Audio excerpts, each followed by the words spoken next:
This is Jarrod Horak. Welcome to my latest Road to the 2023 Kentucky Derby video. I'm going to cover the Sam F. Davis Stakes in this video, and in my final video this week, I'm going to do the El Camino Real Derby from Golden Gate Fields. Yesterday, I covered the Suncoast Stakes from Tampa Bay, and then also the Withers, that rescheduled race for the Kentucky Derby Points Race Series. That one from Aqueduct, I covered that as well. So check out my YouTube channel for all these Oaks and Derby Points Race videos. If you're interested in my full card analysis at Santa Anita Park, you can head on over to the runawayhorse.com. You will find those full cards on my sales page. Each day Santa Anita runs. You can purchase individual full cards, weekly and weekend packages, or the entire meet at the runawayhorse.com on my sales page. For bonus free selections, head on over to horseracingnation.com. On the front page in the handicapping section, each day, my daily best bets blog is featured. So head on over to horseracingnation.com if you're interested in that. Given that a lot of winners lately, and hopefully we can keep that roll going on those free selections. Now we're going to get into the analysis of this video. 10th race at Tampa Bay Downs, Saturday, February 11th, 2023. Grade 3, $250,000 Sam F. Davis Stakes. 3-year-olds, a mile and a 16th on the main track. Scheduled post time, 5:18 p.m. Eastern Time. We have a surface switcher breaking from the inside post, and that is number 1, Worthington, 20-1 morning line for trainer Mike Maker. This one is a son of Classic Empire. Monarchos is the dam sire, and from the career debut at 7 furlongs at Kentucky Downs, and that was on their turf course. They only have a turf course there, and it's a tricky surface to handle sometimes, and this one ran okay from post 11, ended up finishing a solid enough third, well clear of the 4th place finisher. Second time out, Keeneland stretched out to 1 mile, broke the maiden in that race, and then clicked right back in a non-winners 2 lifetime allowance race at Churchill Downs at 1 mile on the turf course, November 26th. In his last stakes start, the Dania Beach Stakes, 1 mile on turf at Gulfstream, he ended up finishing an even third that day, and the runner-up Major Dude came out of that race and won the Grade 3 Kittens Joy Stakes. So Worthington breaking from the inside post. He showed good tactical speed in all of his turf races. We'll have to see how he handles the dirt. If he does, he could end up sitting a decent ground-saving trip behind the speed. The 2 Prairie Hawk in here for trainer Safi Joseph Jr. This one is a son of Curlin. Indian Charlie is the dam sire. And he started his career at Gulfstream Park. That was in October in a 6 furlong race. Post 10 in a 10-horse field. He pressed the pace outside. He ended up finishing 6th, beaten 6 lengths. They stretched him out, shipped him over to Tampa Bay Downs, second time out on December 2nd, a mile and 40 yards, and he was sitting back in second, and he was able to get the lead in the stretch, and then he won by a comfortable 2 3/4 lengths that day, and he was the favorite in that race. He had a Lasix in his first start against winners, again, a mile and 40 yards at Tampa, this time on a good track on January 13th. It was only a 4-horse field. The pace was slow. He got out there. He set that pace. He was challenged midway through. He was able to turn away that challenge and win by a length. Now, he's earned improved speed ratings in all 3 starts. And Sammy Camacho is going to ride, and he rode in his last 2 starts. So he's 2 for 2 aboard this one, and he's also 2 for 2 at Tampa Bay. So that with that early pressing speed and an inner post, he should be a factor from the outset. Classic Legacy for trainer Bill Mott. This one is a son of Into Mischief, and Distorted Humor is the dam sire. The dam was a stakes winner, Distorted Legacy, and in the career debut, 6.5 furlongs at Saratoga, was really no threat in a 7-horse field, was out there wide from the outside post, never got involved, 5th by 17 lengths, good learning experience there. Came back in the fall, a 7 furlong race at Aqueduct, and was able to rally from 11 lengths back to finish 2nd, and the winner won by more than 4 lengths. That was a solid effort, rallying wide from the outside post. Post 4 in a 5-horse field last time in the slop, and he dominated that race. He sat in second, he took over in the stretch, and he won a geared down, very easy win in the late going, and he was the heavy favorite in that race. So now he's going to stretch out in distance. Junior Alvarado is going to ride. He shows a profit with trainer Bill Mott recently, and I would expect that with that versatility and that inner post, maybe he can stay within hailing distance of the leaders. And I don't think the distance is going to really cause him any trouble. Laver is the next one for trainer Rusty Arnold. This one is a son of Bernardini, and Smart Strike is the dam sire. So he's got a decent distance pedigree, and the connections thought that because all of his races have been a mile or longer. In his 1 mile turf debut at Ellis Park, he rallied from 7th place in a 12-horse field to finish 2nd. The show finisher was the next out winner, and then he came back at Kentucky Downs in his next start, a little stakes race there at 1 mile in September, and he finished 5th in an 8-horse field. Then he got back into the maiden ranks, and they moved him to the main track. Keeneland dirt route in the fall. He stalked, he led, he was second, and he was clearly second best there. And then he broke his maiden at Churchill in a 1-turn mile. When he stalked from the inside post, he took the lead, he opened up, he held on by a neck, and he added blinkers that day. And then in his last start from post 11, the Mucho Macho Man Stakes, he was 5th, beaten a couple lengths from post 11 in an 11-horse field. He was 3 wide, but he was just even there. He just couldn't really make up any ground. So now this is a tougher stakes race and a deeper race, I think, and we'll have to see how he can end up doing. I think he's going to end up stalking the pace in here and sitting an okay trip. Groveland is next, and he's 12-1 morning line for trainer Owen Hardy, and this son of Street Sense out of a Medaglia d'Oro dam. This one started the career on all-weather ground at Gulfstream Park in the fall and ended up rallying from last to finish 3rd. Solid effort in the career debut. Second time out, Tampa Bay Downs, 6 furlong, maiden special weight, rallied from off the pace to finish close 3rd, beating the 1.5 lengths. Solid effort in that one. Broke the maiden when he stretched out in distance at 1 mile and 40 yards on December 24th.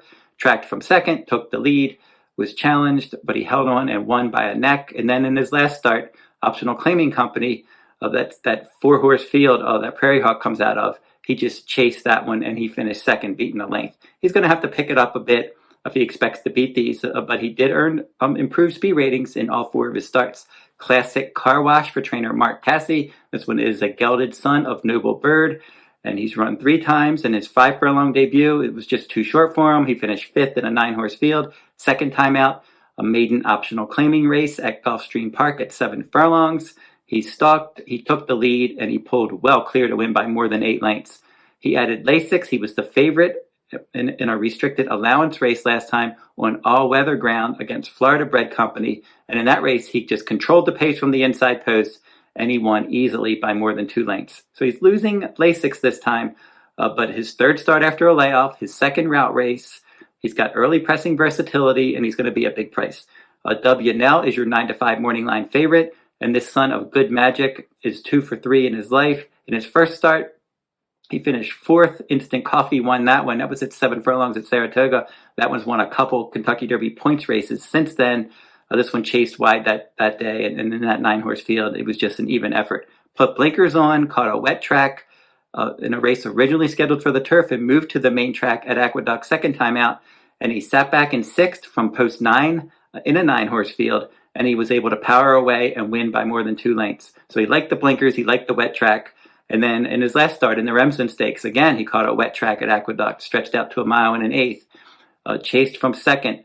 Arctic Arrogance is the one that had the lead that day. And Dubyuhnell chased, and those two just dominated on that wet track. And Dubyuhnell just went best in the late going and won by a 1/2 length. Arctic Arrogance was second, more than 11 lengths clear of the show finisher. So he's earned quality speed rate. He earned a quality speed rating that day, and he's earned improved speed ratings in each of his 3 starts. He's got a decent tactical running style. Should work out a good trip. I think the pace is going to be honest. I think he's going to sit a comfortable trip in here, out in the clear under Jose Ortiz, and they paid $400,000 for this one. Number 8 is Notah. This one has only run twice, and he ran well both times. Both were sprint races. Monmouth Park debut, he finished second, chasing the pace there, or attending that pace, battling in between, and then holding on to second. Second time out, Tampa Bay, 6.5 furlongs. He sat back in second, he took over, and he won by 1 3/4 lengths. Solid effort there, earned a better speed rating. Second time out, I think he's going to attend the pace in here. His first start against winners, his 3rd career start, his first start around 2 turns. Champion's Dream is next for trainer Mark Casse. This one is a $425,000 son of Justify. Tappet is the dam sire, and he looked good in his debut, going wire to wire from post 8 in a 9-horse field at Saratoga last summer at 7 furlongs. The Champagne Stakes in the slop, he was no threat. Bounced back in the Grade 3 Nashua, a 1-turn mile at Aqueduct in November. He stalked, he scored by 3/4 of a length. His first start this year and his first start from Mark Casse, he was in the Danny Gargan barn last year. And then this year he's moved to the Mark Casse barn, and he stuck the pace, and he missed by a neck last time out in the Pasco Stakes. And they were more than 8 lengths clear the top 2 of the show finisher, and that show finisher was the next out winner. So Champion's Dream now going to stretch out around 2 turns, second start after a short layoff. Will probably end up stalking the pace under Tyler Gaffalione. Dreaming of Kona is next. He's 12-1 morning line, and he should attend the pace. He wired the field in his Presque Isle Downs all-weather sprint debut last fall. Second time out, the inaugural stakes at Tampa Bay Downs. He ended up finishing a clear third. The top 2 finishers were next out winners. And then Dreaming of Kona was placed first in his next start in the Mucho Macho Man Stakes, where he actually finished second. But through disqualification, they placed this one first. And that race, I'm not sure how strong that race was. It hasn't come back strong so far. We'll have to see, but at least he's going to be a pace factor. Litigate rounds out the field for trainer Todd Pletcher. Well, not rounds out the field yet. There's one more horse after him. He's number 11. There is 12 horses in this race. This one is a son of Blame. Mineshaft is the dam sire here. They paid $370,000 for this one. His career debut at Aqueduct in November. That was at 6.5 furlongs. He stalked. He scored by 3/4 of a length. He made a nice wide move that day from post 5 in a 9-horse field. Very professional effort. Second time out. He didn't run poorly, but he didn't move forward like his connection probably had hoped. From the inside post, he stalked. He sat back. He made a move towards the lead, but he couldn't keep it going. And he finished second, beaten almost 6 lengths. Cyclone Mischief dominated that one for trainer Dale Romans, but then he came back and he disappointed last week in the Holy Bull Stakes. But Litigate is one that still has a lot of upside for Todd Pletcher, and he has back-to-back bullet workouts for this. Finally, number 12 in here is Zydeceaux. This one is another one that should attend the pace. He's 3 for 5 lifetime with a second and a third. He won the Pasco Stakes, basically wire to wire last time, facing pressure throughout and winning by a neck over Champion's Dream. Good game effort there. All of his races have been sprints. He won at Gulfstream Park at 7 furlongs prior to that, going wire to wire. And then his career debut, maiden claiming 16,000. He went wire to wire there. So in all of his wins, he got the lead. But from post 12, might be tough to get the lead. He's certainly an overachiever. They paid $15,000 for this one, and he's earned over $150,000 in his career so far. So I think the pace is going to be honest in here. I don't have anything against Dubyuhnell. I think that one's a solid contender, other than really not going to offer a ton of value. And I want to see what he can do if it's a fast track, if he can run that same kind of race. But I'm going to go with Litigate as my top choice for Todd Pletcher. Just think he has a lot of upside. Professional in that debut. And then second time out, he did earn a slightly better number when he was beaten almost 6 lengths last time. But he did hold second, and he's bred to go a route of ground with that Blame and Mineshaft breeding. And I think that if he can work out a decent stalking trip from post 11 under Luis Saez, he could make some noise in here at a hint of a price in this race. So Litigate, my top choice, and I will make a win wager on Litigate. I'm going to play an exacta box with number 7, Dubyuhnell, and number 11, Litigate. And then I'm going to play a trifecta. I'm going to key Dubyuhnell in second. The horses I'm going to use in first and third, the 1, Worthington, the 3, Classic Legacy, the 6, Classic Car Wash, and the 11, Litigate. So here's how that trifecta looks. 1, 3, 6, 11 with 7 with 1, 3, 6, 11. So the wagering strategies are on the screen now. And don't forget to like, subscribe, and comment if you like this content. I'm going to be back with my final video this week. I'm going to take a look at the El Camino Real Derby from Golden Gate Fields, a Kentucky Derby points race. And until I see you next time, good luck at the races.